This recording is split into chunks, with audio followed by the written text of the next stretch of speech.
오늘은 마태복음 23장 1절에서 12절 말씀입니다. 오늘 말씀은 예수님께서 무리들과 제자들에게 종교 지도자들을 어떻게 바라보아야 하는지에 대한 내용을 말씀하고 계십니다. 예수님께서는 종교 지도자들이 갖고 있는 권위는 인정하셨습니다. 그러나 그 권위에 걸맞지 않은 그들의 행위가 있었기 때문에 예수님께서는 그것을 비난하시고 그들의 말을 듣지 말라고 말씀하십니다.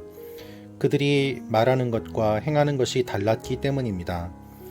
예수님께서는 그들의 모순을 지적하시면서 그들이 입술로만 하나님을 경배하려고 하고 실제로는 그렇지 않다는 것을 보여주시면서 예수님께서는 지도자가 그리스도 한 분뿐이라고 말씀하십니다. 그러면서 다시 한번 높아지고자 하는 사람은 낮아져야 될 것을 반복해서 말씀하십니다. 오늘 이 말씀을 통하여서 우리에게 주시는 주님의 메시지를 함께 묵상하기를 원합니다. 2절, 3절, 4절 말씀입니다. 율법학자들과 바리새파 사람들은 모세의 자리에 앉아있다. 그러므로 너희는 그들이 하는 말은 무엇이든 다 행하고 지키라. 그러나 그들의 행동은 본받지 말라. 그들은 말만 하고 행하지는 않는다. 그들은 지기 힘든 무거운 짐을 묶어 사람들의 어깨에 지우고는 정작 자신은 그 짐을 옮기는데 손가락 하나 움직이려 하지 않는구나. 예수님께서는 무엇을 말씀하십니까? 모세의 자리에 앉은 유대 지도자들의 권위는 존중하십니다. 그러나 문제는 그들이 실제로는 아무것도 하지 않고 말만 하고 있다고 말씀하십니다. 그들은 율법을 가르치는 권위, 즉 율법을 해석하고 적용하는 권위를 가지고 있었습니다. 예수님께서는 그것은 인정하십니다. 그러나 그들이 해석하는 대로 살지 않는 것은 비판하십니다. 그래서 그들의 행동은 본받지 말라고 말씀하시고 그들이 하는 말은 또한 다 지켜 행하라고 말씀하십니다. 그들은 말만 하고 행하지는 않기 때문에 그들의 행동은 본받지 말라고 하시는 것입니다. 그렇다면 그들은 어떤 행동을 보였을까요? 5절부터 7절 말씀입니다. 그들은 남에게 잘 보이려고 모든 행동을 한다. 그들은 성구상자를 넓게 만들고 옷수를 길게 늘어뜨리며 잔치에서는 상석을 좋아하고 회당에서는 높은 자리를 좋아한다. 시장에 가면 인사받기를 좋아하고 사람들한테 랍비라고 불리기를 좋아한다. 이것이 율법 지도자들의 모습이었습니다. 종교 지도자들, 율법 지도자들이 이와 같은 모습을 보였기 때문에 예수님께서는 그들을 무시하시고 또한 그들의 말을 듣지 말라고 말씀하시는 것입니다. 누구나 가르치는 대로 사는 사람은 존경합니다. 그러나 가르치는 대로 살지 않는 사람은 무시합니다. 그것이 이 세상의 원리요, 또한 주님께서 말씀하시는 원리이기도 하였습니다. 여러분, 이것이 주님께서 말씀하시는 외식입니다. 우리는 이러한 삶을 많이 살아갑니다. 학교에서 배운 대로 살지 않습니다. 또한 교회에서 들은 대로 살지 않습니다. 하나님의 말씀을 아는 것과 우리가 그것대로 살아가는 것은 별개라고 생각하면서 마치 정신과 몸이 분리된 것처럼 머리와 몸이 따로따로 움직이는 그러한 신앙생활을 하고 있지는 않습니까? 우리는 무엇이 옳은지는 다 잘 알고 있습니다. 그러나 그대로 살아가고 있지는 않습니다. 몰라서가 아닙니다. 알지만 안 하는 것이 문제입니다. 특별히 종교 지도자로 사람들에게 존경받는 사람들, 또한 높은 지위에 있는 사람들이 더욱더 그와 같은 모습들을 많이 보였습니다. 그래서 예수님께서는 그들을 경계하시고 또한 그들이 잘못하고 있다고 반복해서 지적하고 계시는 것입니다. 항상 말씀을 나누고 또한 설교를 해야 되는 입장에 있는 저도 예외가 아닙니다. 말씀대로 살지 못한다면 사실은 주님께 책망받아야 되고 사람들에게 손가락질을 받아야만 하는 것이죠. 그래서 더욱더 연약한 모습을 내려놓고 하나님 앞에 무릎 꿇고 나아갈 수밖에 없음을 고백합니다. 저 스스로도 사람들 앞에 위선적인 모습이 되지 않도록 노력하지 않으면 자신도 모르는 새 위선적이 되고 또한 말과 행동이 따로 노는 모습들을 참 많이 보게 됩니다. 우리가 잠시라도 한눈을 팔면 곁길로 가는 것처럼 하나님 앞에서 우리의 모습을 끊임없이 돌아보아야지 바른 믿음의 길을 걸어갈 수 있음을 날마다 고백하게 됩니다. 하나님께서 우리에게 원하시는 것이 바로 그것입니다. 여러분, 내면이 공허한 사람일수록 외면을 화려하게 꾸미고 또한 영적으로 빈약한 사람일수록 영적이라는 말, 종교적이라는 말을 잘 사용하고 또한 활용하며 자신을 감춥니다.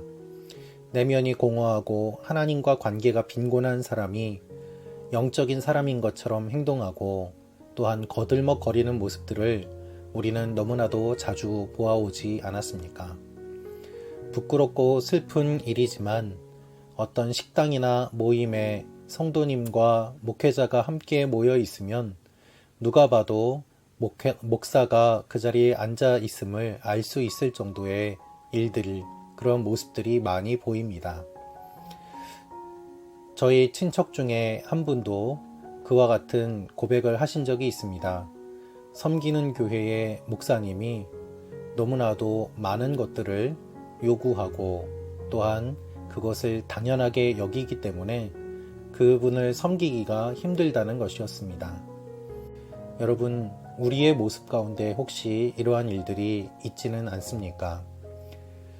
교회 안에서는 종교 지도자들이 이러한 모습을 보일 수 있을 것이고 하나님을 믿지 않는 사람들 앞에서는 우리 믿는 사람들이 나는 하나님을 믿는 사람이기 때문에 이렇게 행동한다 라며 세상의 기준과도 맞지 않는 무례하고 예의 없고 또한 교만하고 말과 행동이 다른 모습을 보이고 있지는 않습니까? 우리는 교회의 위기라고 이야기를 합니다. 그러나 그 위기의 핵심은 우리 내면의 위기입니다. 가라지와 같이 겉으로만 드러나는 신앙생활에 집중했기 때문에 사실 위기가 찾아왔음을 고백해야 합니다. 그래서 우리가 하나님 앞에 깨어서 내면을 돌아보며 충실하게 하나님 앞에 우리의 모습을 있는 그대로 내어놓고 주님의 도우심을 구할 때에 그때에 하나님의 도우심으로 위기에서 벗어날 수 있게 되는 것입니다. 위기를 극복하는 진정한 힘은 내면에서 나옵니다. 그리고 그 내면의 힘은 주님과의 관계 가운데서 나옵니다. 예수님께서는 그래서 이렇게 말씀하십니다. 9절부터 12절 말씀입니다. 또 너희는 누구든지 땅에 있는 사람을 너희 아버지라 부르지 말라. 너희 아버지는 한 분뿐이시며 하늘에 계시기 때문이다. 너희는 지도자라고 불려서도 안 된다. 너희 지도자는 그리스도 한 분뿐이시기 때문이다. 너희 중 가장 큰 사람은 너희 종이 되어야 될 것이다. 누구든지 자기를 높이는 사람은 낮아지며 누구든지 자기를 낮추는 사람은 높아질 것이다. 우리의 지도자는 예수 그리스도 한 분뿐이십니다. 그래서 주님께서는 이렇게 말씀하십니다. 누구든지 자기를 높이는 사람은 낮아지고 낮추는 사람은 높아질 것이다. 예수님이야말로 가장 높은 곳에서 가장 낮은 곳으로 오셨습니다. 그래서 예수님이 가장 높으신 분이신 것입니다. 주님 외에는 다른 지도자가 없습니다. 오해하지 마십시오. 여러분이 섬기시는 교회의 지도자들을 무시하라는 이야기가 아닙니다. 그것을 뛰어넘어서 궁극적인 지도자는 예수 그리스도 한 분이심을 기억하고 세상의 지도자에게 마음을 빼앗길 것이 아니라 우리의 진정한 지도자이신 주님께 더욱더 집중하며 주님만을 바라보며 나아가야 된다는 것을 말씀하고 계십니다. 하나님은 하나님을 사랑하는 사람들을 통하여서 목회자로 세우시고 주님의 백성들을 섬기게 하셨습니다. 그것이 주님의 원리입니다. 그 목양의 원리를 따라 목회하는 수많은 목회자들이 있습니다. 그들을 말씀을 잘 가르치는 자들을 배로 존경할 자로 여기고 또한 그들의 말을 잘 따를 필요가 있습니다. 그러나 한편으로는 그럼에도 불구하고 그들 또한 주님의 종임을 기억하며 주님에게서 마음을 멀어지게 해서는 안 되고 주님께 더욱더 집중하며 나아가야만 하는 것입니다. 진정한 사역자, 진정한 목회자는 자신은 감추고 성도들을 주님께로 인도하는 사람입니다. 그러나 거짓된 지도자는 주님에게서 멀어지게 하고 사람들의 관심을 자기에게 돌리는 사람입니다. 이 기준을 가지고 분별하며 하나님 앞에 영적으로 서 있기를 주님께서 말씀하고 계십니다. 예수님만이 우리의 왕이십니다. 주님이 그리스도이십니다. 주님이 우리의 주인이십니다. 주님이 우리의 중심입니다. 주님이 우리의 전부입니다. 이 고백을 하며 주님 앞에 예배드리며 나아가는 말씀 참고 가족 여러분이 되시기를 기도합니다. 기도하겠습니다. 아버지 하나님, 우리가 종교 지도자들의 외식으로 교만으로 많은 상처를 받습니다. 주여 불쌍히 여겨 주옵소서. 보이지 않는 곳에서 묵묵히 사역하는 많은 주님의 자녀들, 주님께서 기억하시고 그 목회자들의 필요를 채워주시고 또한 우리 모든 성도들이 서로 위하여 기도하며 주님만을 바라보며 흐트러짐 없이 하나님 앞에 믿음 생활을 하며 나아가는 귀한 일들이 계속해서 일어나게 하여 주옵소서. 예수님의 이름으로 기도합니다. 아멘.